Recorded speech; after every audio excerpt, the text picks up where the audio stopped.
Hello and welcome, everyone. Welcome to the temple. I'm your host, Erin Suniva McHugh, and I am joined by a very, very special guest today. So pleased to have my sister, Saralise Sophia. And before we begin, let me say, welcome to the temple. As we enter this temple, I welcome the presence of our higher selves. I welcome the presence of the highest consciousness into this space, highest love, highest compassion. I ask for the divine to hold us in the light today. I welcome the benevolent teachers and weavers of the divine plan to grace this space. I welcome the expansion and sharing of spiritual experience and education. This is the place where we witness the work we talk about. We can be present for the unfolding of hearts returning to their true medicine. You may be called to this space today because you are seeking connection to your divinity, or you are seeking a space where you can truly dive in to your inherent perfection. Remember how to heal, to walk the path of love, and to participate in the restoration of the divine plan on earth. And so it is. So it is. Welcome, Sister Saralise. Oh my goodness. Oh my goodness. So to just say you were the one, we have tried to start a podcast together. We tried our hardest and we couldn't make it happen. We did. We tried. Truly did try. Ladies and gentlemen. Yes. So I want to introduce the woman that I always refer to as my veil lifter. You are the woman. You never told me that. Yeah. Well, you should know. So whenever I talk about the big things that a lot of people don't want to talk about or afraid to talk about or have an inclination about, but they can't put their finger on it, right? That's where the information that Saralise has given me comes through. And, you and I met at a really pivotal time in my life where I was a stay-at-home mom and I was trying to branch out into doing my spiritual work. And I met you on the sidewalk in Portland, Oregon, on the sidewalk. And we recognized each other immediately. I will never forget that day. I was literally thinking about that the other day. Like, oh my God, because I bought those earrings from you and I still have them. I love it. I was hanging up my wares outside of a former friend's bakery. And there you were having tea outside with a friend of yours. And you were like, oh my God, freaking out about, especially, and those earrings were from Brazil. I actually didn't make the earrings that you ended up getting. Mm-hmm. Yeah. Oh, they were very, very special. Them. Yes. And I have these coral and turquoise from you that are so amazing. Yeah. I love making things for my friends, right? I know you do. You've made wonderful things for me as well and for my children. Yeah. So, Saralise, can you please introduce yourself to my community here? Okay. I'm Saralise Sophia, and I am a planetary priestess. I work on all levels of the plane in this realm, working with stargates and vortexes and grid lines and lifting the dark grid, repairing stargates, doing all the things. And I work in the Akashics. So I do remote viewing and I work in the Akashics. I have a system of healing called Full Spectrum Healing.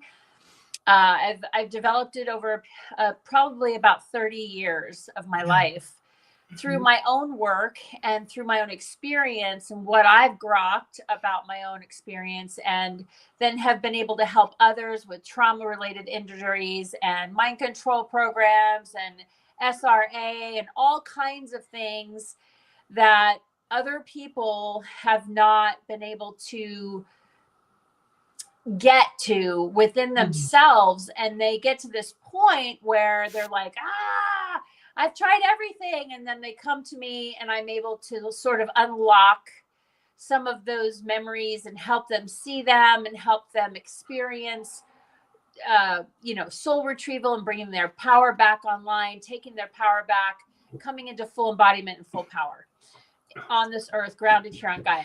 So no big deal. No big deal. No big deal. So I'm like overarching, you're helping people to step into their massive purpose and get everything that has come into their path to stop them from their purpose. Right. You help to clear all of that. I have full body chills right now. Yeah. And so I wanted to just share that I was like booted out of the US at a certain point in 2016. It was literally like, go now, and because of that, I was able to go around the world and clear the Stargate network, repair the grids on my own, mind you. Like I'd already done stuff with people, in the winter solstice of 2012 and, but what basically happened is I was able to go around the world and being guided by the Holy Mother, by the way. Right. All the way. Every single place I went, there was either a Mother Mary grotto or some kind of representation. I would literally be led down a path and there would be this grotto on the side of a mountain in Hungary. Like literally. And you didn't even know about it. No, had no idea. No idea. And then I'd come up from that spot and there was a shaman circle that day, like things like that were happening all the time. And so I basically traveled the world and I cleared, the dark grid. And then from there, coming back into the United States, I've then been working remotely as much as possible on the other levels of that. And I've also been working on the twin flame connection and the distortions around the twin flame connection and all of the distortion patterns that have been layer upon layer upon layer that have created the distortion within that situation. And we're talking lifetimes spanning across all space and time. This isn't just like here and now. This is everywhere, right? Right. And back to the source of creation, like back to the firstborns, back to the 144,000. Twin flames don't just reside on the planet. They're not just on Earth. They're all over the place. They're everywhere. Yeah. Can you talk more about that distortion that has, I mean, in layman's terms, as simple as you can, how can people understand? Because the struggle is, I've been vocal with you about my struggle of even believing that it's a thing. Right. Like initially distortions. Yeah. Right. So let's point these aspects out, and then you can talk about the distortion. So first of all, for my process, I didn't think twin flames were a thing. Right. Then I was like, well, maybe twin flames are a thing, and they're supposed to, your twin flame is supposed to trigger you into your healing. And that's why twin flame relationships are so challenging and so difficult, and not very many of them make it very far. Right. And then the third part was, wait, if Yeshua and Mary Magdalene were twin flames, then that can be a guiding force for me, because their beloved story, right? Like just that energy of the beloved helped me immensely to love myself, to welcome love into my life, to welcome my partner. And I don't want to put the twin flame label on my relationship, though I know it's real. And I know that because of the past life memories that I've had surface with him, what comes up for healing in relation to him, and for myself, and the prophecy that we have also received collectively for our union. And so this is why, like, I work so hard to we're trying, we're going to counseling, we're working hard to make sure that we're tending to ourselves and to each other properly, whether or not it's a twin flame relationship, right? Twin flames can blow each other up. Yeah. Literally blow each other up. Like, why? Why? So when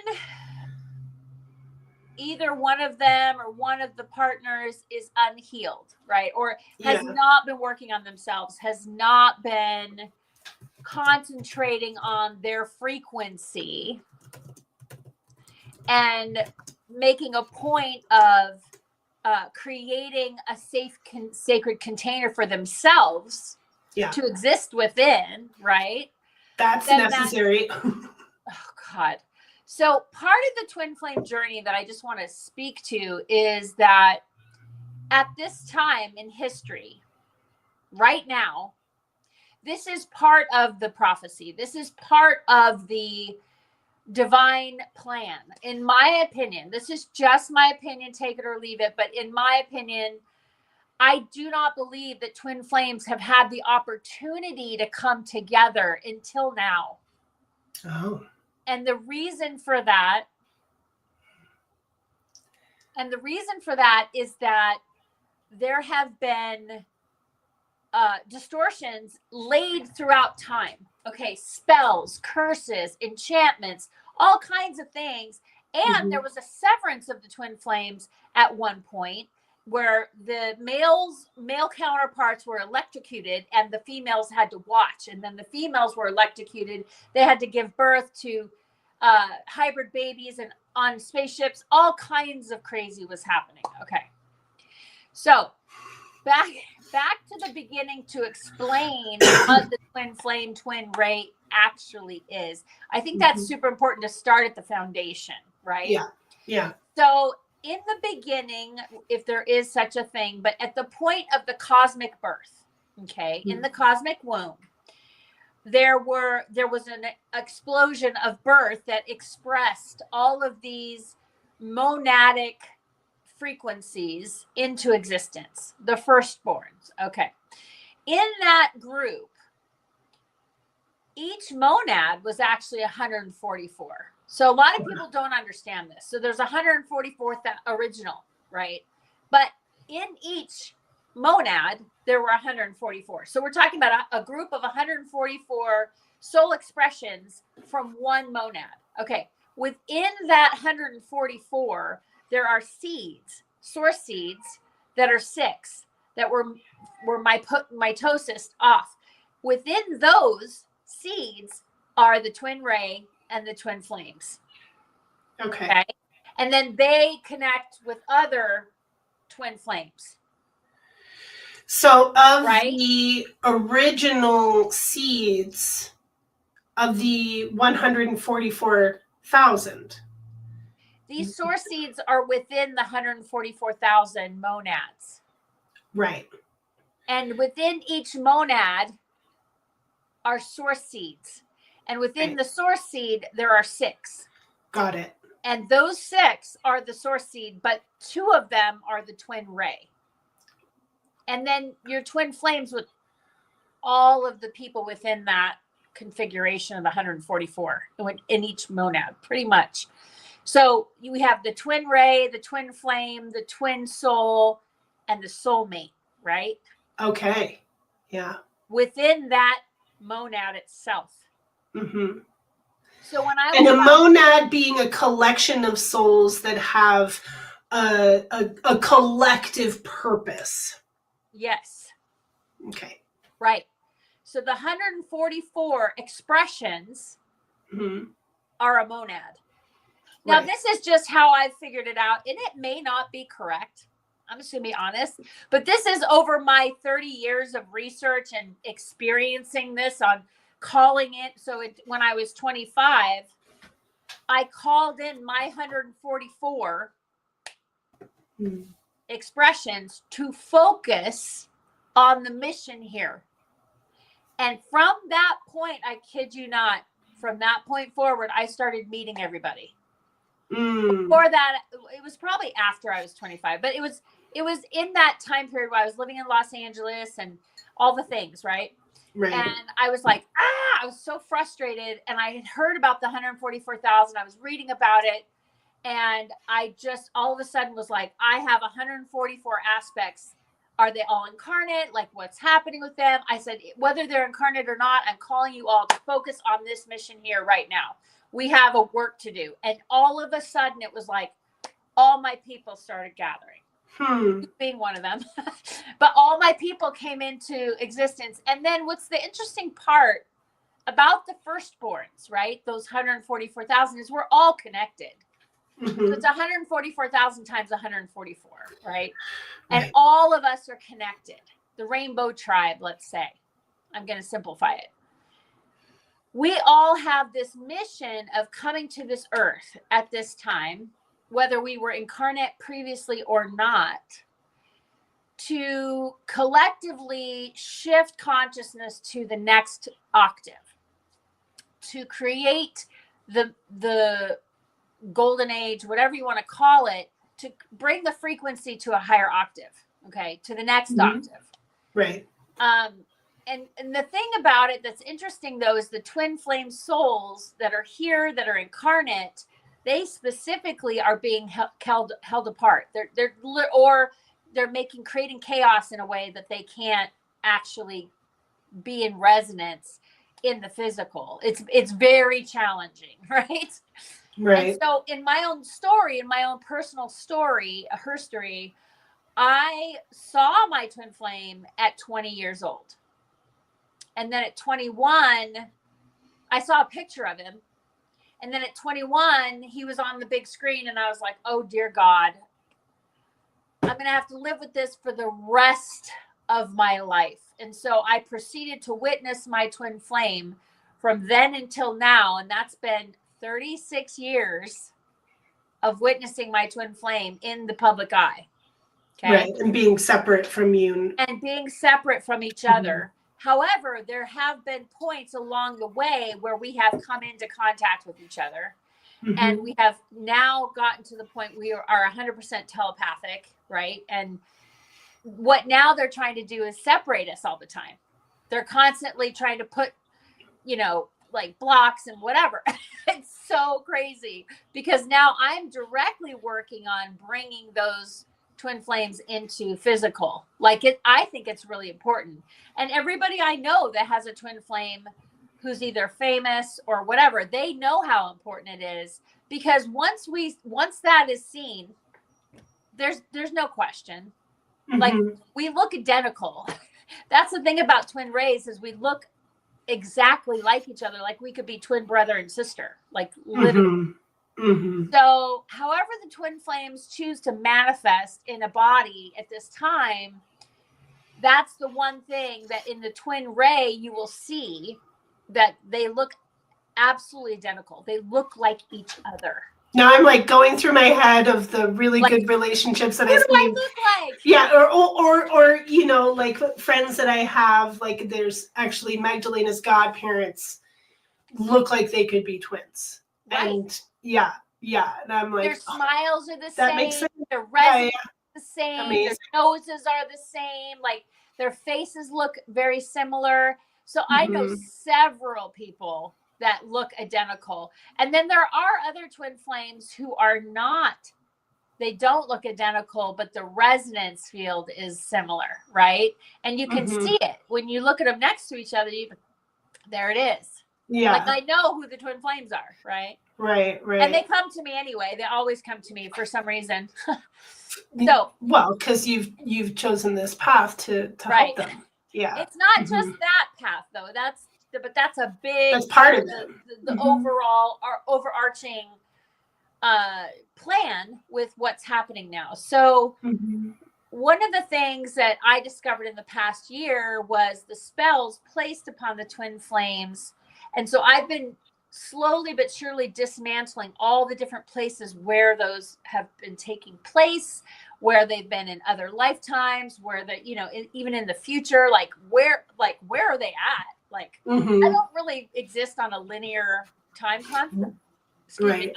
I don't exist on a linear time construct, but what I can see is the projections and the timelines and the future projections. And if I see a distortion pattern there, I'm going to make sure that it's, taken care of. So how do you, if I decided to do so, right? So in your clairvoyance, in your intuition, how do you pick up the distortion? How would someone Now you're incredibly psychic, okay? Not. I'm a remote viewer too, though. You're right, exactly. So Yeah. you have very unique, specific abilities. You know, so how can someone who has an inkling or has an idea that they might be in a twin flame relationship, or they have an awareness of someone that might be their twin flame, how do they recognize where the distortion is, and what do they do about it? Whew. Well, there's some basic groundwork first. So, like, what is the connection? Where's it at? Are you telepathic? Do you have a heart-centered connection? Do you have a sexual connection? Are all three? So here, imagine there's an infinite spiral of light going between the third eye to the third eye, the heart to the heart, and the sacral to the sacral. Right. If the three cauldrons. The three cauldrons. Right. So those three cauldrons must be pure and clean and moving with golden light, source light energy moving through those three cauldrons. Okay. In the connection. Like if you were to place the person in front of you, energetically, etherically, and, heart to heart, like to connect those 3 points, right? And this is not something I talk about, but I feel like it's important now to bring this forward. So when you look at those connections, you can see there's either a brick wall there's a disconnection, there's a cutoff, there's black, there's sludge, there's all kinds of stuff that can show up. And the distortion is there. Okay. It's not here. It's not there. It's not out there. It's between you. It's in between, because they're going to do anything they can to separate the twin flames. Because that harmonic frequency and the harmonic resonance between twin flames and the resonance that exists between twin flames, because they are one being, the power that comes with the twin flame resonance is like no other, right? It's like nothing else. When they're in resonance, though. When they're in resonance. And also the deep knowing. Like, the part that for me is important is, like, if you're questioning whether someone's your twin flame, but and you're like, or if you're in the depths of your knowing, you know that this person is your twin flame, there's a difference there. Yeah. Right? And well, so there's a huge difference between your desire to have a twin flame. You got to get that out of the way so that you can be in the truth of experience. Because I think, like a lot of people are like, well, I'm going to go out and find my twin flame because I know that I have one. Not everybody has a twin flame. Not everybody has a twin flame incarnate. Okay, so everybody has a twin flame? No, I'm not saying that. But in the twin flame collective, not all of them are incarnate at this point in time. Although I would say a huge amount of them have incarnated together to be together this time around. Right? Yeah. And so because I have to just say this, there are other types of humans here that are not necessarily connected to source. Right. In the same way that a twin flame may be, or they may be disconnected from their source frequency, and they may be kicked out of their body, and there may be something in the body right now. Okay. They're compromised in some way. Right. Correct. So their signature may not be online. Their signature might not be in the body. They may be dissociated from sexual abuse, whatever, and something else has come in. Right. Oh, all kinds of things, but I'm talking about earlier in childhood, before the age of 3. Okay.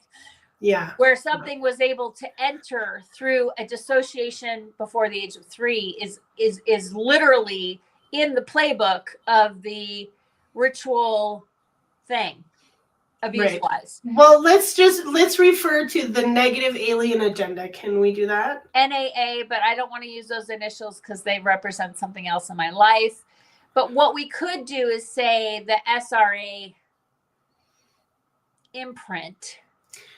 And that is SA imprint, whatever. that, It's really ritual, though. It's a ritual. It's like science. Like literally, it's down to a science. So yeah. 3 years old and 7 years old are the two key points. Yeah. Okay. Yep. So if you're dissociated by the time you're 3 years old, an energy can come in and host the body. Sure. And then by 7, if they imprint some kind of trauma, that trauma will repeat for life until such time as you actually do something about it. Well, most people don't ever do anything about it, and they just repeat the pattern over and over for the rest of their life. It's ingrained in their cellular matrix. Yeah. Okay. So, but with that happens a lot with twin flames. It happens a lot with Sophia's souls, right? Right. So this is why we need to understand this, because they are targeted. Right. Okay. Right. So if you're here right now and you have never heard any of this information, it's a lot, and I completely understand, but it's really about just asking yourself,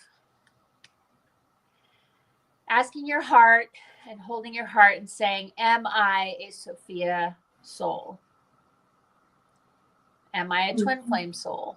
You know, really dropping into yourself and asking those questions. Don't just get the first answer, because sometimes that's an energy trying to disrupt, right? That could be with you, that could be hanging around all around here or right inside of you. We don't know.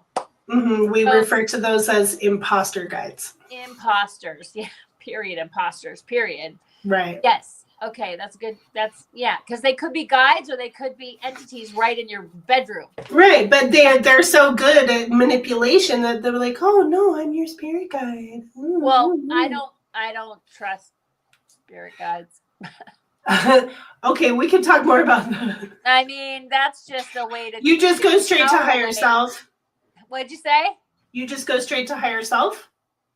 I go to my monadic source seed presence. I don't talk to anybody else. I just, it's a direct knowing only. Right. I'm very discerning and very like, I'm in my prime directive, right? I'm not horizontal harvesting outside. I'm going straight to source. Right. To my own personal wisdom, nowhere else. I don't need anything else. You know, and part of that too, when you're doing this kind of work and you're remote viewing and you're looking at stuff and you're in the records, you have to be coming in from your monadic source seed presence. You have to be holding that in your body and be viewing from that in your higher heart, your command center. You can't be all over the place just receiving information and whatever. That's where entities and demonic forces can totally thrash anyone you're talking to, or thrash you, or host your body. Like, I don't channel, I don't do any of that. I don't need to do it. So with the twin flame journey, like, let's say there's somebody that you deeply, deeply just cannot understand anything other than this is the person, your person, right? And you deeply in your core, you just think that this is the person, whether they're famous, whether they're not famous, it doesn't matter. Like, just for me, it happened to be someone who was famous, but there's a whole thing to that too, right? Whether or not they're available. What if they're like married? Exactly. So a lot of times they are married. A lot of times they are in a situation that you have no control over. So one of the things that's super important about the twin flame connection is that you yourself have to balance the masculine and feminine within you to be even available to receive the masculine or receive the feminine. You have to be balanced within yourself so that there's no like neediness or clinginess or whatever. Like, you're not feeding off the other person, because that's not going to work. You need to be two pillars standing tall, holding hands on the mission, right? Like, whether you guys are in a relationship or not, you're still in a relationship no matter what, right? That's never going to go away. Really powerful statement. The other half of each other. That's a really powerful statement. I will say that, we'll go back to that, the teaching of the beloved, the Hyros Gamos between Yeshua and Mary, prepared me, like, you know, because my relationship with Mary, you know, being raised with Jesus, right, with my dad, I was just like, no, I'm not gonna do Jesus. I don't need to do Jesus, you know, and and I'm fine with Jesus, right? Everybody knows that. But you know, when Mary came into my world in 2008, it was like, oh yeah, okay, this makes sense. This feels good in my body. But I was still in that very reaching, always looking for my man kind of a place, right? Oh, I just got the chills just because it was so real. Yeah. You know, like, is it you? Is it you? Is it you? And even like, right. I remember even the last time that I was in Ireland, and I tell this story a lot, but I remember even being there and thinking like, there's my husband is here somewhere, right? And like, and just, but still like in this massive searching, right?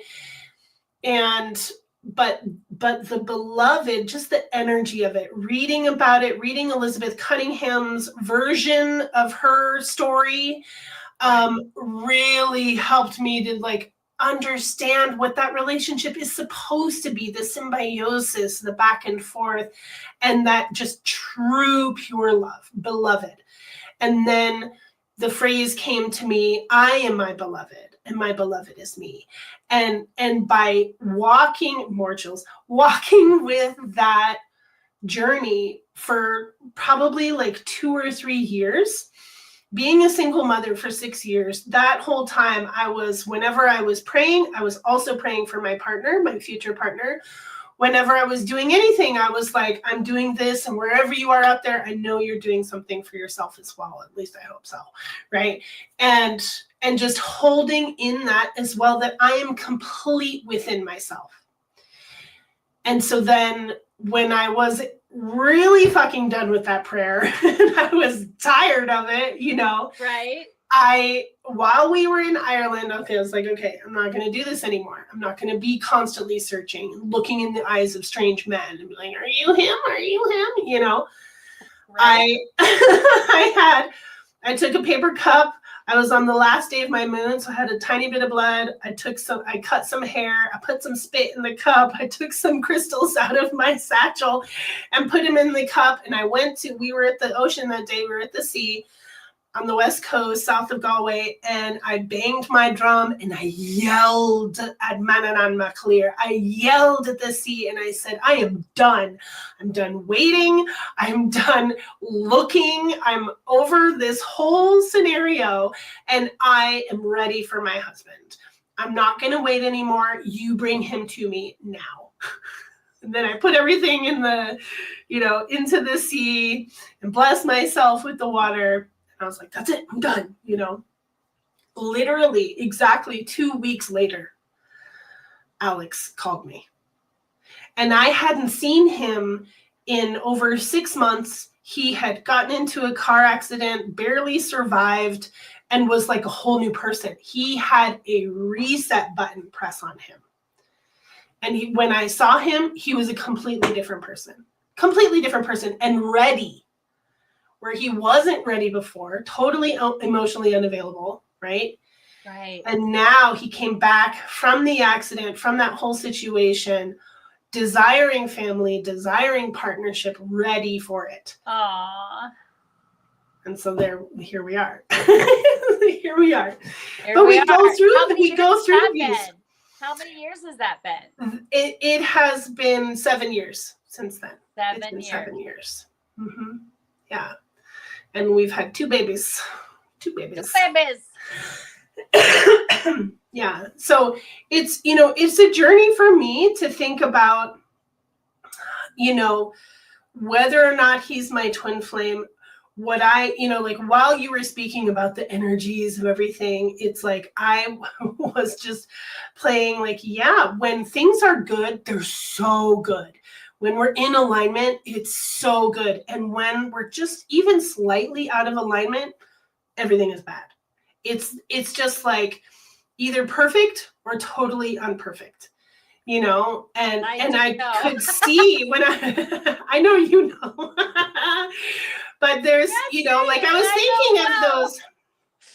I know you go through it in like these cauldrons, like these places where we're connected, I can see, where they might be healthy or where they're not, within us, right? Hi, Kevin. Did you hear that? Hi.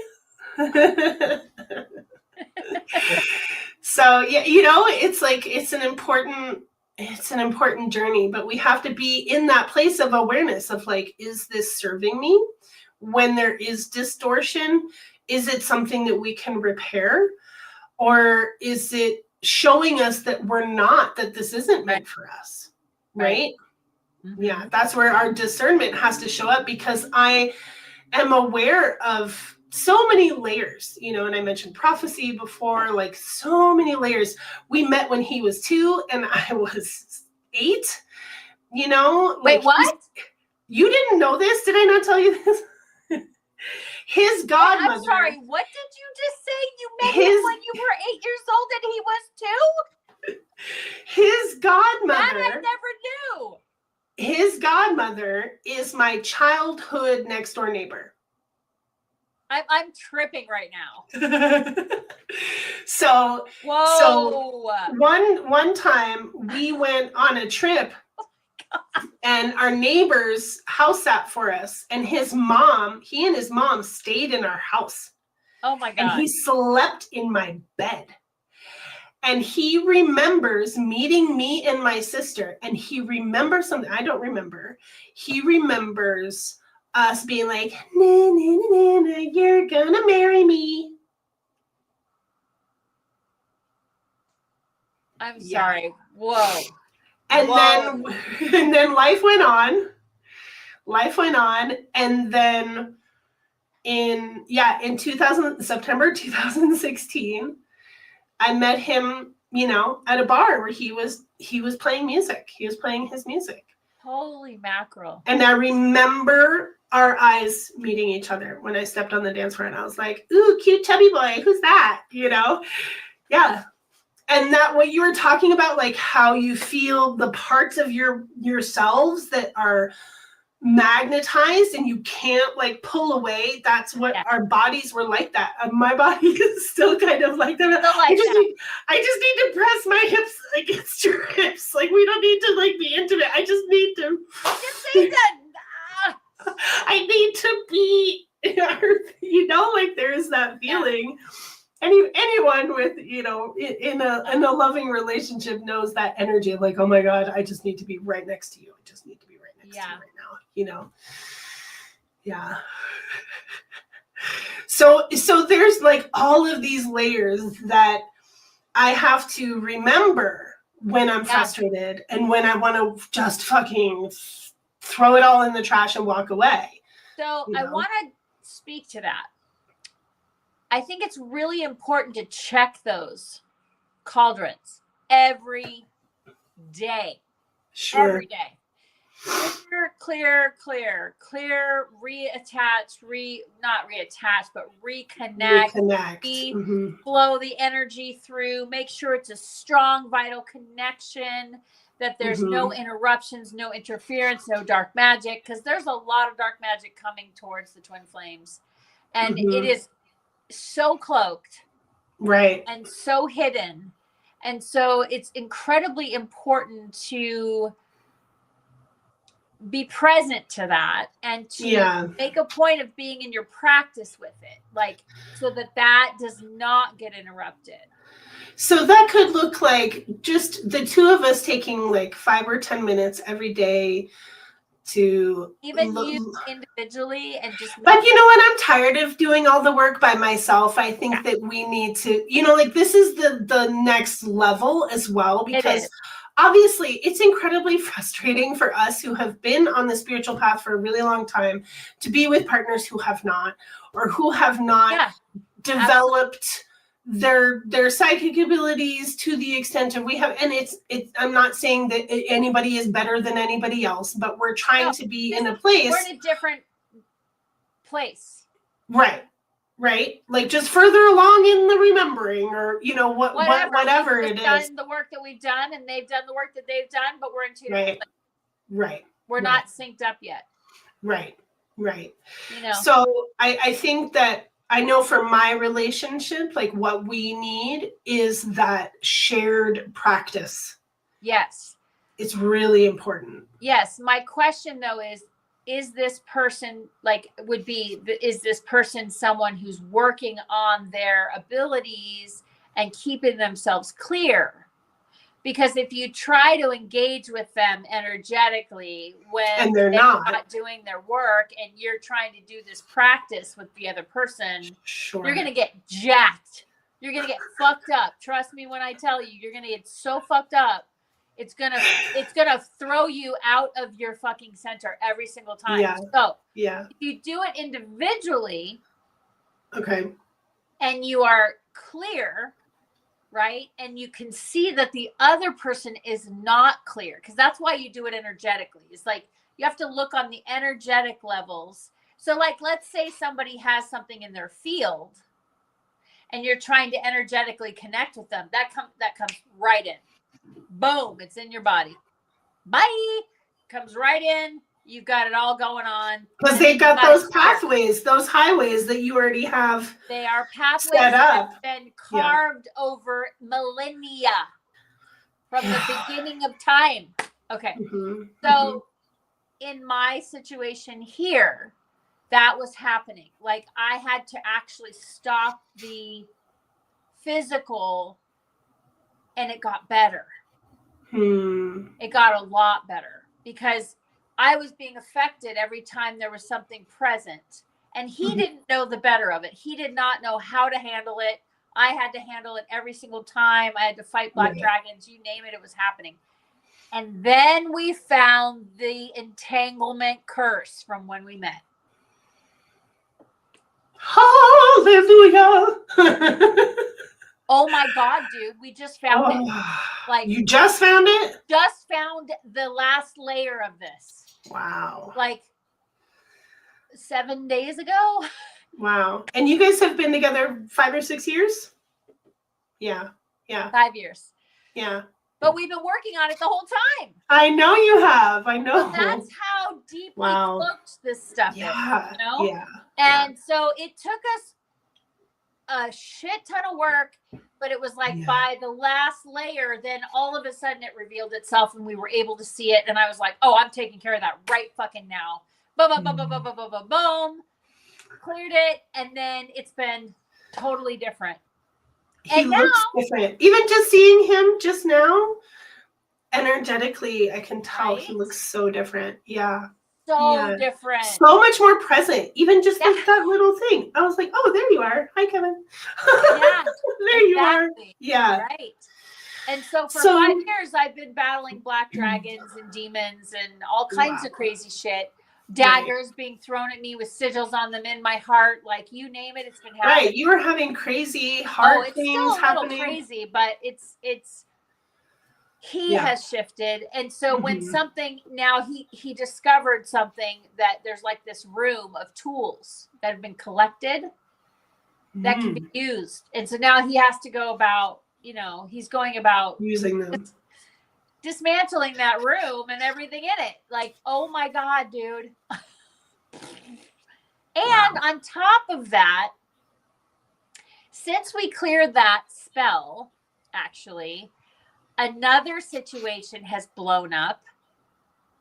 The client, just right, or a friend of mine, right? And and then there's like the whole twin flame thing. So it's like it's all connected. You know what I mean? Because we're all in the seed together. So.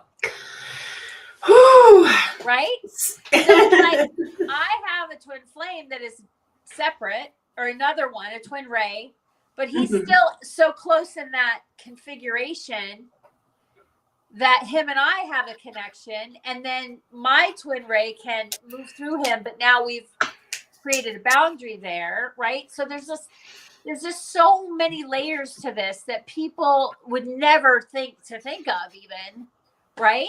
or even be able to fathom. I think that's what I mean. Like, it just yeah. doesn't occur to you to look there. Well, Saralise, it's not even a concept. It's not even an awareness.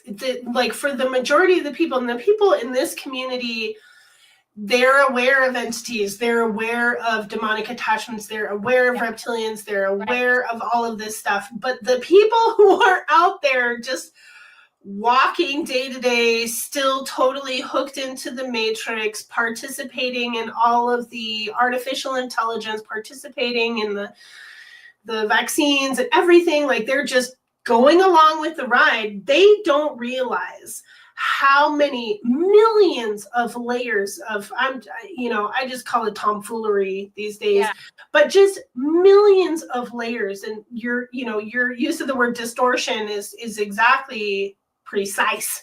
It's such a good word, because it's not their fault.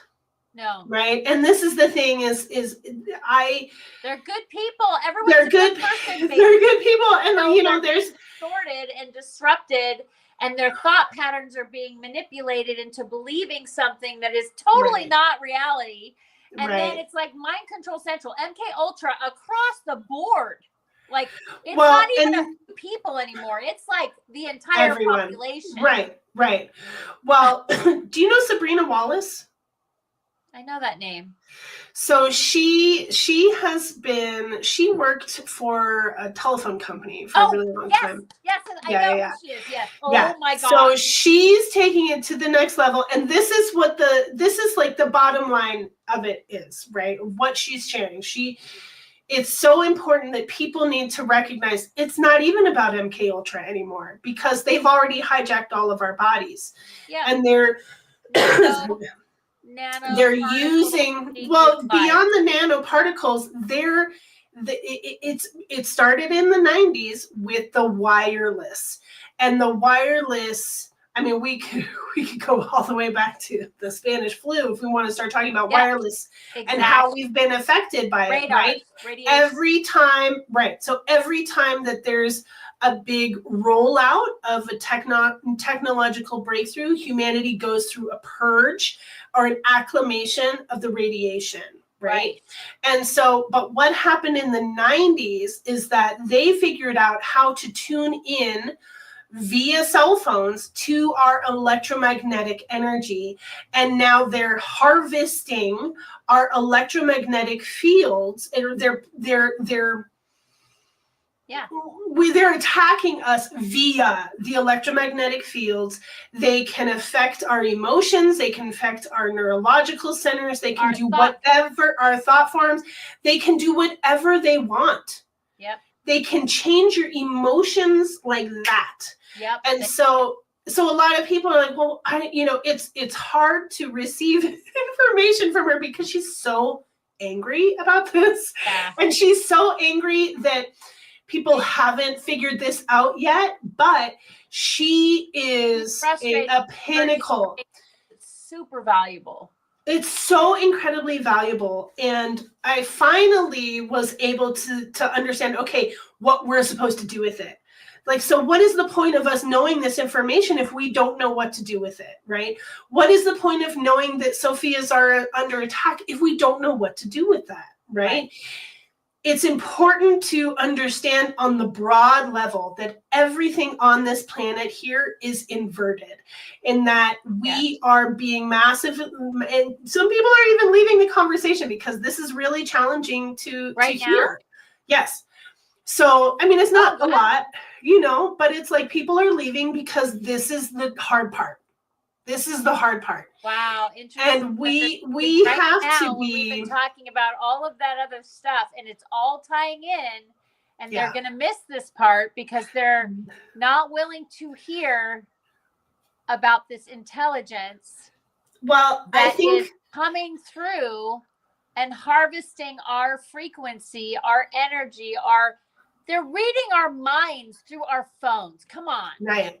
Let's get real here. Yeah. You literally have a thought and something will pop up on your phone related to the thought that you just had. It's Right. real. It's real. Except We know. mine There's is proof. cloaked and shielded, so that doesn't count. But anyway, that's a whole other protocol. This is what I'm talking about. Like, so cloaking and shielding, like this needs to be more a part of mainstream. This is a really important aspect of spiritual and energetic safety. Absolutely. The bottom line of finally getting a video of Sabrina Wallace doing the thing that we need to be doing in order to protect ourselves. And it was freaking awesome. And of course, all the comments are like, what is she doing? She's like, she shows you her arms. They just look like regular skin, and then she sits there and she builds her electromagnetic field. Yes. I'm doing it right now. I'm going to show you what she did because I'm doing it right now. So watch this. Okay. So you can see my arm, no goosebumps. Okay, no goosebumps. Blurry, but okay. Oh, okay. There you can see no goosebumps. Okay.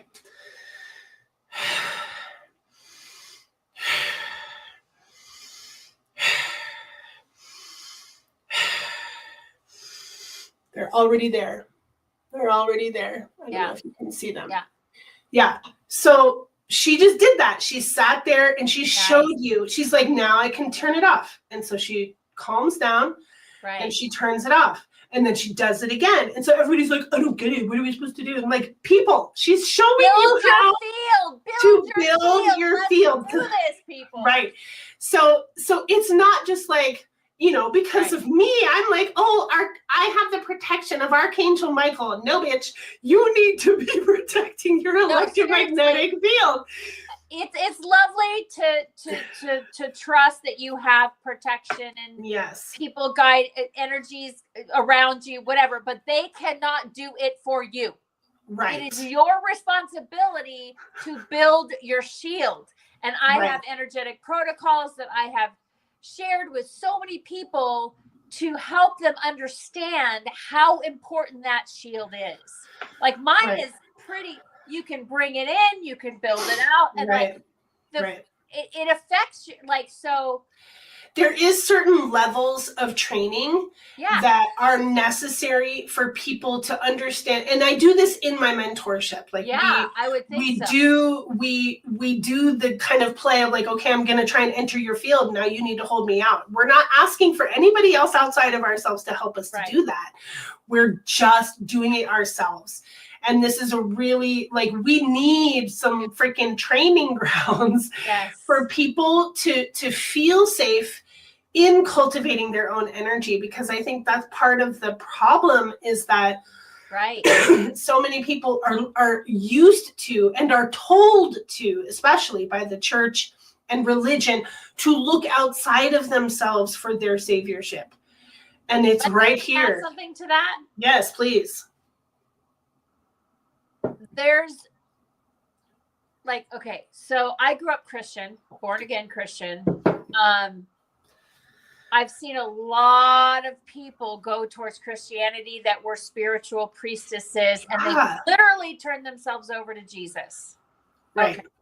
And that's Jesus, not Yeshua, Jesus. Right. Difference. Well, some have been in the Yeshua field too, the spiritual Christianity. Okay. I haven't seen that. Regardless, they got rid of all their, statues, their Kuan Yins, whatever. They got rid of their crystals. They got rid of everything. And they gave their power, what I would consider, to a story.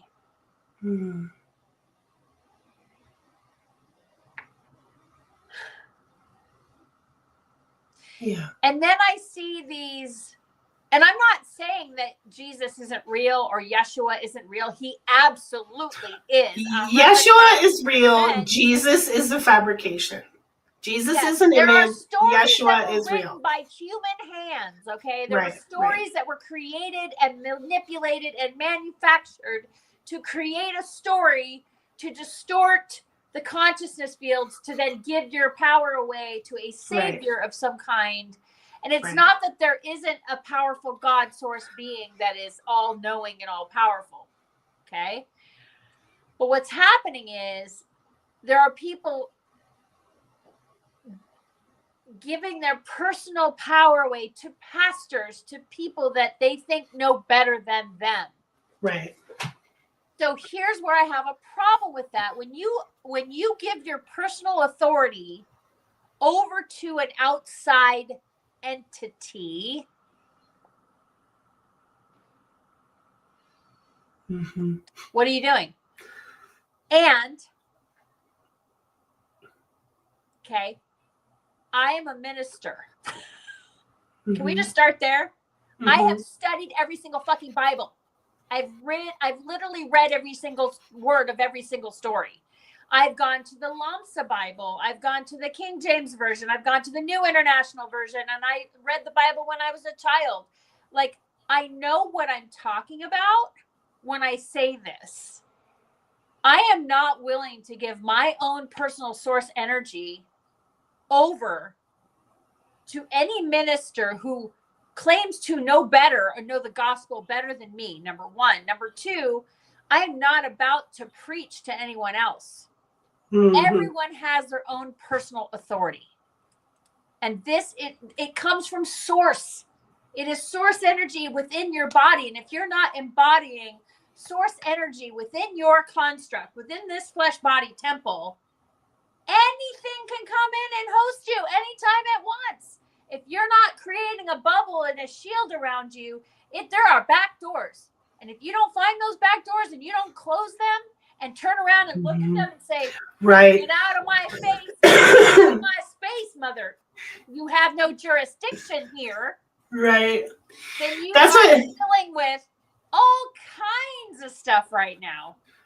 Well, especially if you consider how many entities are within the church itself that are actively harvesting.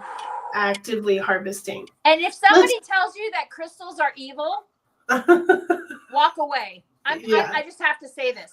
Walk away. Go now. Yeah. Run in the other direction, because I'm going to tell you something. Crystals were here. They're a part of the earth. They're a part of Gaia, the earth. The Holy Mother Gaia. They are a part of nature, of land. Crystals are not evil. Okay? Well, it's just part of that agenda of disempowering humanity. It's agenda. There's the New Age agenda, there's the witch agenda, and then there's the Jesus Christianity agenda. There's so many agendas. It's all the same agenda, y'all. To give your power what I love to remind people is that the Catholic Church existed before Yeshua did, and they were actively looking for a Messiah. The Romans. And if you also look at the Zionist form of Judaism, they're also always actively looking for the Messiah. Right. Yep. And so, and some of them think that Donald Trump is the Messiah, but either way, right? Like there are these institutions that are patriarchal in place, institutions that are in place. This is what happens when Aaron and Saralise get together. We start like, you start backing off, and it's good. So these institutions are here. Breakfast. Please eat your breakfast. Or lunch, I should say. It consists of chocolate and banana and spirulina. Oh, very, very good. Very good. So, like just this energy, like the institutions are here to continue their thread. They're here to superimpose their beliefs over your fabric of creation, right? So that you can't even have your own original thought. Correct. Right? And so when there are people who are especially pulling out the Bible to try and tell you something, like the way that I respond to that, and people also like this. People don't like me calling myself a reverend priestess because I refuse to read the Bible. I flat out refuse to read the Bible. I'm not a priestess of Christ. I am a priestess of the goddess. And I am an ordained priestess of Isis. And so that is the priestess that I am. I am not a Christian priestess, right? So my problem with the Bible is the Council of Nicaea. That's just it, right? There are hundreds of gospels. There are hundreds of women that were removed from the biblical stories, you know, not even to mention the Gospel of Thomas and the Gospel of Mary, of course. But here's an interesting thing. How is it that these, over 100 gospels were found in 1945? 47, thank you. The Nautical manuscripts? Yes, right. And of all of the Gospels of Mary that have been found, and they have been found in multiple locations. Right. The same page, the 7th page, is torn out. What's that about? That is about the truth of the power of love. Her whole gospel is about the truth of the power of love. The Magdalene manuscript is a really, really good book too by Tom Kenyon. Yes. Yes. By the way, everybody. Right. So, and that is a channeled piece, through Tom and his husband, his wife, Judy Sion. I almost heard rest in peace. I know she has not left the planet yet, but she's struggling. Bless both of them. So there's just there are these distortions that are held throughout the planet to keep out that feminine voice.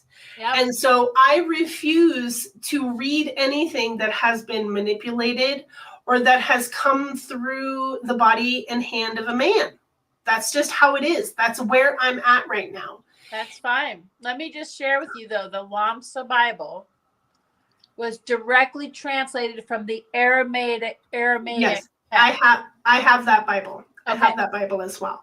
And at the same time, here's the thing. I reject organized religion, plain and simple. I just reject it. Okay? Just viscerally makes me want to puke. Makes you want to vomit.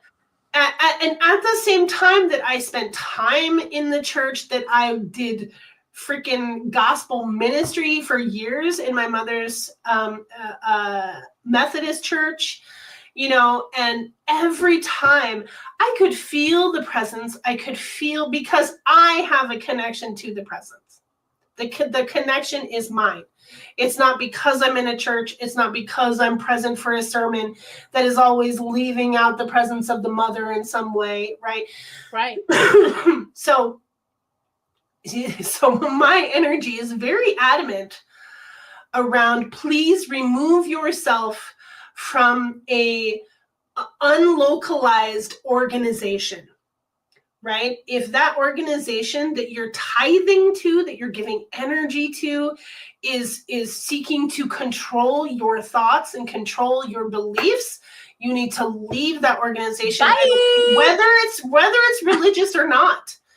Because right now, treating you as a sovereign individual, right? Mm-hmm. That has they might even be forms. Yeah, if they might even be. They're telling you it has to be this way. Mm-hmm. Yeah. But even here's the thing: is even in the Unity Church, they're still holding this energy of this way, dude, right? And it's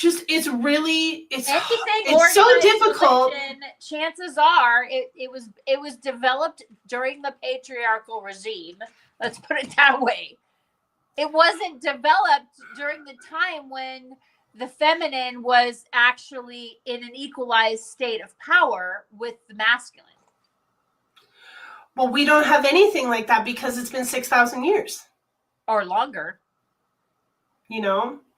So that's where, I have on my book list for my students, The Alphabet versus the Goddess. And this is a book that was a thesis. I can never remember the guy's name. I just remember the book. If you want to read it, I'm going to put this in the comments. The Alphabet versus right versus the Goddess. Sorry. So this is the same time. So this is about how linear thinking and the written word after cuneiform was created in multiple places around the planet at the same time.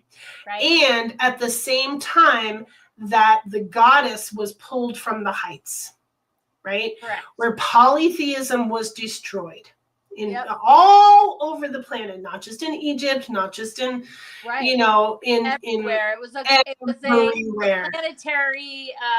plan.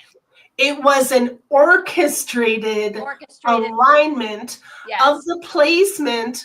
Here we go. Of the placement, and this is what is not in the book, of the placement of the patriarchal Yahweh matrix. Ooh.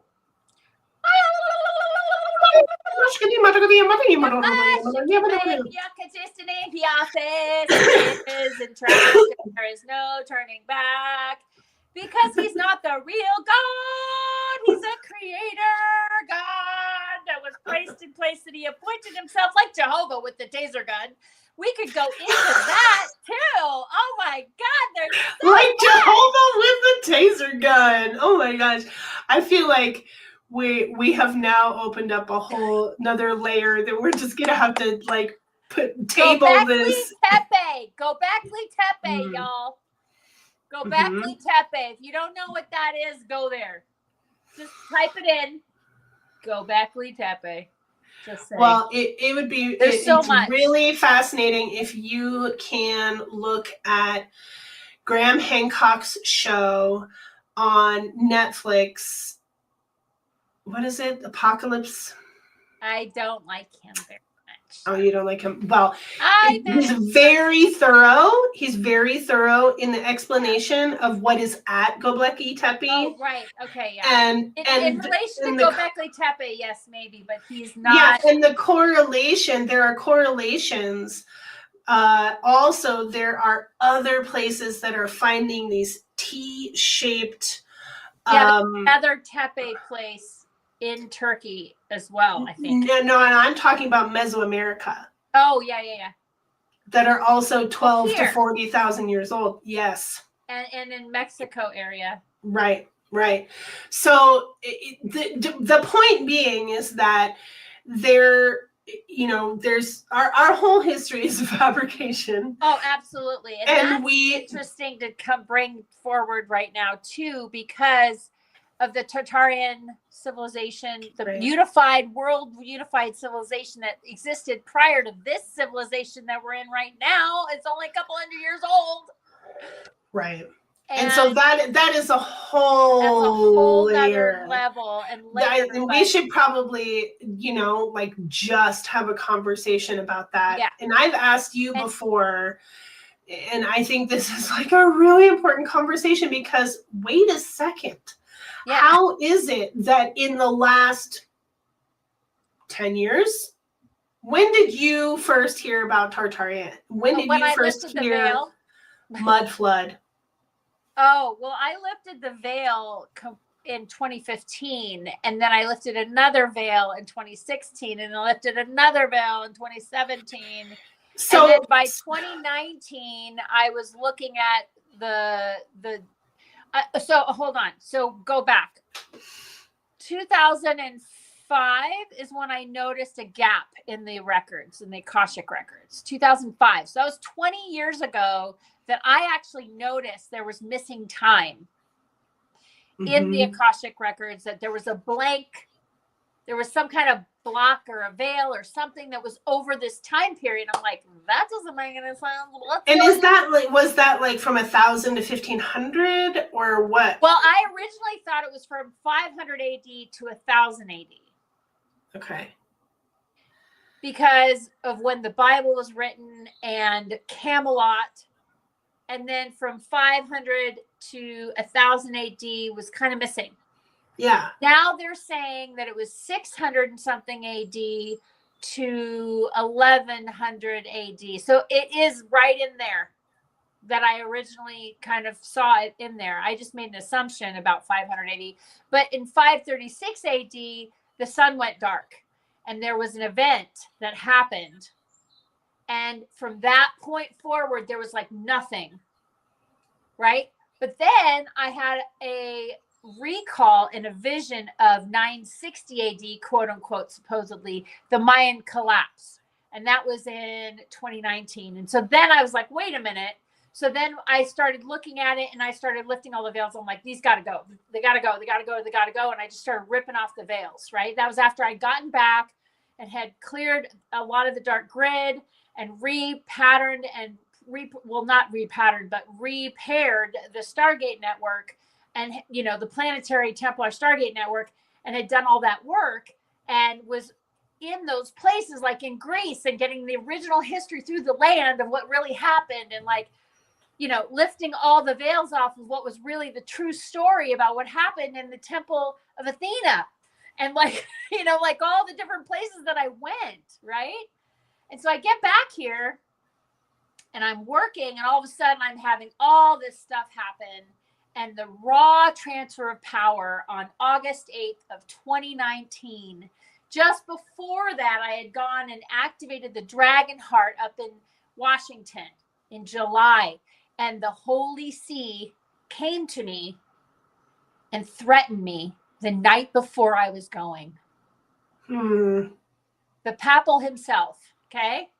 Motherfucker came into my field and was like, oh, no, you don't. I said, oh, no, you don't. Was it the white one, the gray one, or the black one? The white one first. Okay. Oh, who continued to make my life a living fucking hell. And then the gray one, and then the black one. Both black ones. The previous black one and this black one. Just recently, this black one, I'll tell you that later. But anyway, be careful what you say. Yeah, just so you guys understand, I am working on this level of like, I'm dealing with these players like in a big way, not like on a small level at all, like life being threatened, you know? And so, but I'm not stopping, and I will never stop, because I understand my role. And if I don't do my role, shit happens, and you see it happening, and it things fall apart. If certain people don't do what they need to do when they need to do it, what ends up happening is shit goes awry.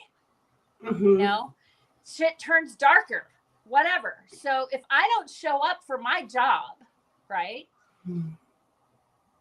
all hell breaks loose. So, I've watched it happen now in the last 5 years, especially because I've been in a relationship and I've been distracted. It's been harder for me to do the work that I do. Sure. And when I was living by myself last year, I was still in the relationship, but I was living by myself, and I started kicking fucking ass. I started going, and we were working weekly and twice a week, and we were just like bam, bam, bam, bam, bam, bam. We were just getting it done, right? We were building momentum, and then whoo, slam, September, boom, right? And everything went right. And Helene hit. And you're in North Carolina, right? The thing for me though is, did I fail at my job? Because how long had I prevented that from happening? Just saying. You know what I mean? So it's like, it comes down to the weather. And so when you're doing your job, when you're showing up for your job, whatever your job is, whatever your mission is, whatever your spirit is guiding you to do, and you have permission granted to do that thing, and you have to make sure you have permission. Like, you can't just say, oh, I'm going to do that thing. You know, that doesn't, like, that's not humble. You have to humble yourself. And if it's in divine alignment for you to do something and you're being guided to do it, and it's in alignment with the plan, the divine plan, then you can do it. But if you just start taking actions and acting like you know what you're doing and you really don't know what you're doing, it wreaks havoc. It's so dangerous. It's so dangerous for yourself. I have to go and clean shit up in that situation. Like I have to go back in and like go, okay, I got to deal with that over there, you know? Excuse me. There's so much to talk about. You and I get so hyped up. Amped up. It's incredible. So I'm so excited to talk to you. I'm so grateful to be here right now. Thank you, Erin, for of course. honoring me and inviting me onto your podcast and entering the temple with you. Yeah. We enter the temple often. You and I, we enter the temple a lot. Yes. I got to share France with you the first time. I know. My first time in France, we were together. It was, that was so special. And sometimes I share about, my first dragon experience was at the Galamus Cave, and just, all of the egg of abundance, and then me dropping it into the sacred spring in Delphi. And releasing the dragon that was, chained up underneath that place. And and months later, I dreamt about receiving the egg. I mean, it was just like, what the, and then in less than an hour from now, I'm channeling my dragon on a weekly basis. You know what I mean? So yeah, girl, we've come a long way, baby. Yes, we have. We certainly have, yeah. But we've been in it with each other the whole time, and I just want to speak to that. So, when you have a soul connection with someone, right, and Spirit will try, especially us. Spirit has tried to pull us apart many times. Hasn't? Not Spirit. Sorry, the dark spirits have tried to. They've tried to make us pull apart. Yeah, but we fix it immediately. But we just know. We're like, yeah, no, that's not happening. Yeah.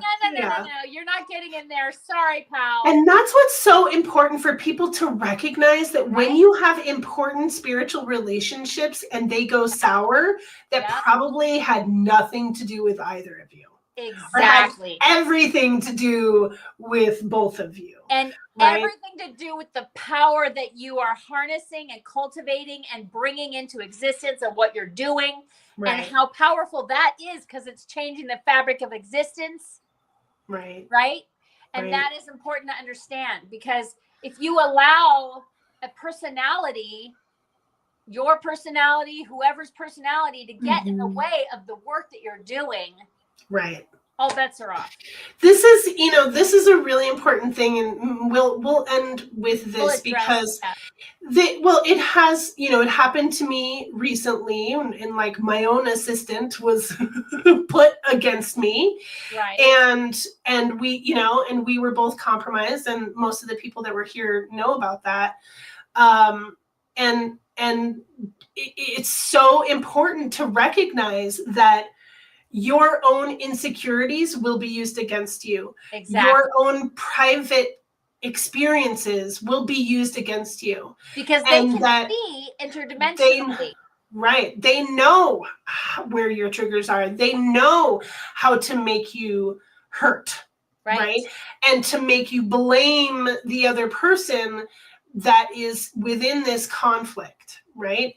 And this happens to really important spiritual people left and right, that there are, the people around them will become compromised, and they will try to, infiltrate or, bring them down, or publicly slander and lie about them, which is what happened to me, but the people who know me know that that's not accurate, and know that this was a wild distortion. Okay, well, now we recognize that there's entities involved, right?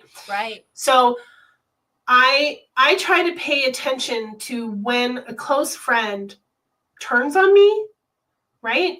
That, and I pray about it, and I pray about, what is it within myself that this is teaching me? And also I'll, do a clearing or ask for help on clearing myself if I can't. so that I can have that clarity. Because wherever these attacks come up, right, whether it's within your community, within your friend circle, within your family, within your closest relationships, we have to step back and recognize that there is fuckery. You know, we have to, even if it is like, oh, this relationship has played out, right? This relationship has served its purpose. It's time to move on. That's different. That's a different energy. Right. But when something comes in and tries to pierce you in the center of your being, where you know you are in integrity, and they try to distort your own image of your own self, right? Your own truth about your own self, which is what I went through. I had to like go in and be like, what is real? You know, and this happens to us left, right, and center. And what it does is it makes you doubt yourself and makes you wonder if you're on the right path. And that is the purpose. They want you to doubt yourself. They want you to think that you are doing something wrong, or that you're only an ego, or, you know, whatever the thing is. Yeah. So we have to be really vigilant in this sense of recognizing when that fuckery is involved, right? Right. Someone coming at you to, you know, to put up those electromagnetic shieldings and energies and boundaries, and stay in the center. And I think, you know, for me, being called, just to wrap up like this little piece in this story, like, what was so incredibly challenging for me in that situation was that someone was lying about me, and to me, telling me that I was a certain thing that I absolutely am not. And that coming forward was what showed me, oh, I see how you're trying to, whoever you are, trying to get at that very thing that I know I am not. Right. Yeah. What were you going to say? I'm just going to add to that, though. Like, if our behavior is either one, out of character, or two, a reaction, or, you know, we're not perfect. Nobody's perfect. Okay. So, you know, if someone confronts you, speak your truth about something, and it's not necessarily the best time or whatever, you know, holding yourself accountable for that, even if it's your truth, right? Holding yourself accountable for how that may have affected the other person is also really important. So it's important to see your behavior. So it's a behavioral thing. It's not necessarily who the person is or how they are. So they could be acting out of character. You could be acting out of character. Both people could be acting out of character, but there's a I don't want to say a Jezebel spirit, but there's a dark spirit that is causing that conflict. And I notice more often than not, those are reptilian spirits, actually, that do that, reptilian energies. They will create conflict out of nowhere and make it snap, like out of nowhere, just blow shit up. Yeah. And even if there's nothing negative coming towards the other person, they would react to it, right? They're taking something personally or whatever, but that doesn't mean that you're trying to hurt that other person. Right. Right. And so what's crucial is to speak truth, speak your truth, and honor the other person's truth, respect it, listen, right? And be willing to just hash it out, to talk it out, and come back to a place of peace, to love, to a space of love, of the truth of your relationship, of who you are with that other person. Right. And sometimes that is the end of that relationship, but always leaving it in a space of love. It's so important to be coming from your heart. 100%. 100%. Very well said. Very well said. And I think that that is the challenge for a lot of people. Yeah. Especially is having those difficult conversations. Yeah, it's very hard. Confrontation or any kind of, it seems like now people are way less inclined to have a conversation. They'll just avoid it at all costs. And hide behind a keyboard. They can't confront anything, especially younger generations. I've noticed they literally will avoid you like the fucking plague. They won't even respond to you when you're asking them a question. And you're like in the grocery store. You're like, can you help me, please? And they're like, you're like, do you work here? Because I'm feeling sensitive now. I'm gonna go. Oh my gosh. I need to take a self-care day. Yeah. Yes. So much for us to talk about. We will be having you on soon. You will be returning soon. And yes, I would love to. We can go in so many directions, but I really, really, really appreciate your perspective. Thank you. That I think yours. Well, your perspective is like, it's like your visibility, your ability to see things is massive, and it's so valuable just for other people to recognize or just to witness that, like, oh, you can see that, you can feel that, you can notice that. And just by seeing another person doing that, it opens them up to the possibility in it themselves. It gives them permission. You gave me permission to remote view. Right. You gave me permission to access the Akashic records, right? Like it's this relationship, you and me, has been, and I will sing it from the mountaintop. Like one of the most valuable sister relationships of my life, because you're willing to hash it out, because you know when something is off and you call it out, right? Yeah. And so that, which is beautiful. No, totally. Like we're both, I am so fucking confrontational and my husband hates it. But it's true. See, hash it out right now, you know. If you don't call it out, if you just go like this, it's just gonna fester, man. Yes. I'm not willing to let anything fester. It putrefies. Exactly. I'm not sorry at all. As I see it when it happens in the moment right now. Let's go. Yeah, whether you like it or not. Whether you like it or not, I'm not responsible for your reaction, but I need you to know for clarity what's happening in this moment. I need to tell you what I'm seeing because it's affecting both of us. Right. You know? And that can be hard to hear.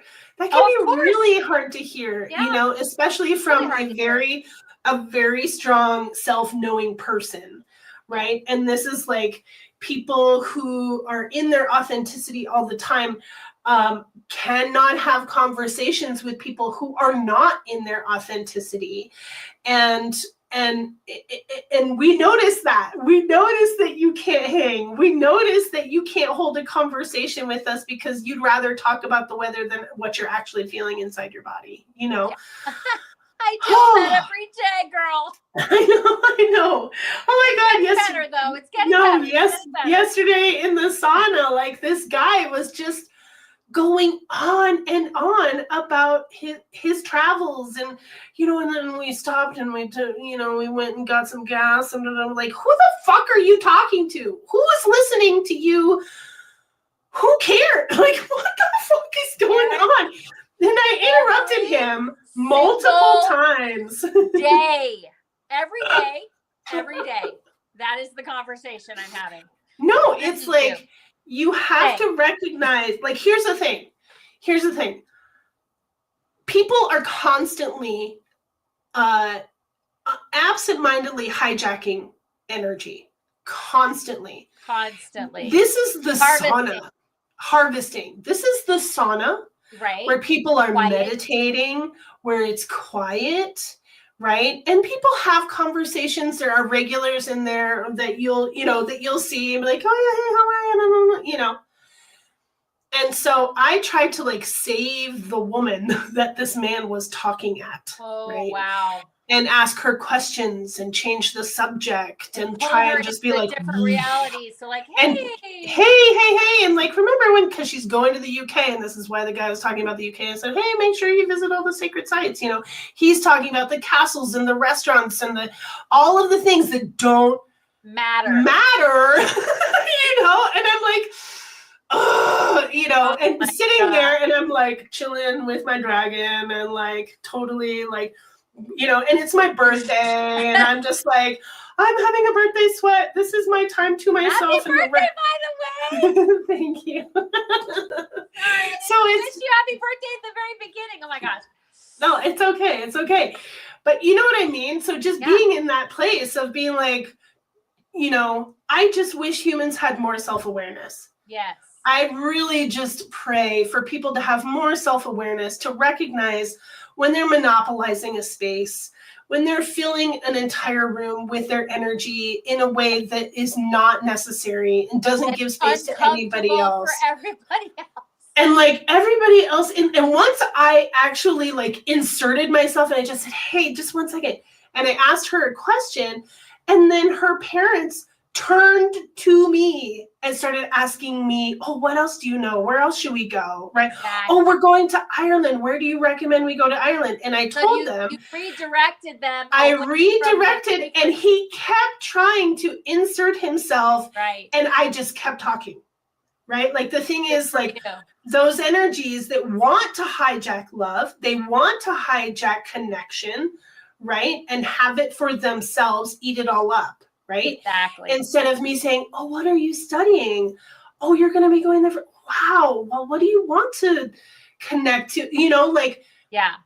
You know, and then the father was like, tell us what we should do in Ireland, you know, tell us the, and I'm like, oh my God, that's kind of a hard question to ask me, you know, you know, but he said top 3 places. And I said, you need to go to Newgrange, you need to go over to Galway, and you need to go south of Galway. That's it. He's like, great, we're going to do exactly what you said, you know? Perfect. And so I'm like, you don't need to visit all the castles. You don't need to kiss the Blarney Stone. You don't need to whatever. You don't need to go to the Temple Bar in Dublin. You need to go to the sacred sites. You need to remember who you are. I'm just like, you don't need to, you know, start coffee at 2 p.m. like this fucker's talking about at such and such spot. You need to follow where the wind blows you. What's that? We're going. That's happening. Good. We got hijacked, y'all. We're going last time. Last time. Again. Oh, yeah. No, my flight. I missed my flight when I tried to go to Glastonbury. They were like, no, you don't get to go. So she tried to come to Glastonbury. I tried to go to Ireland. And neither of us got to go. Like it got completely twisted. Crazy. It's okay. We will keep clearing and we will make it happen. And yes, next Beltane, we will be in Ireland. Oh, that's a good idea. Yeah. All right, girl. Oh. Bathroom. I need to do a whole bunch of things. A long time. Thank you so much for holding it. I certainly would have given you a potty break if you needed it that badly. I need it right now. Badly. So I'm literally sitting here shaking my legs. Okay, well, we hold your pee for 1 more minute. Thank you to the divine for loving us, supporting us, and protecting us in this wild conversation. Thank you to my divine sister for sitting here with me and having it for everyone. Thank you. We are so grateful for the divine plan and the way that it works through us and guides us. We can always align our free will with the divine will in every moment. And may we always be centered within our hearts as we walk forward in alignment with the divine plan, with Source, with Mama Gaia, and all that is good and glorious. Thank you so much. Until next time. Yes, thank you, sister. Thank you so much. We'll see you all soon. Take care, everyone. Bye. Thank you. And join me in 20 minutes for the Rumara Circle. Okay. Bye. Bye.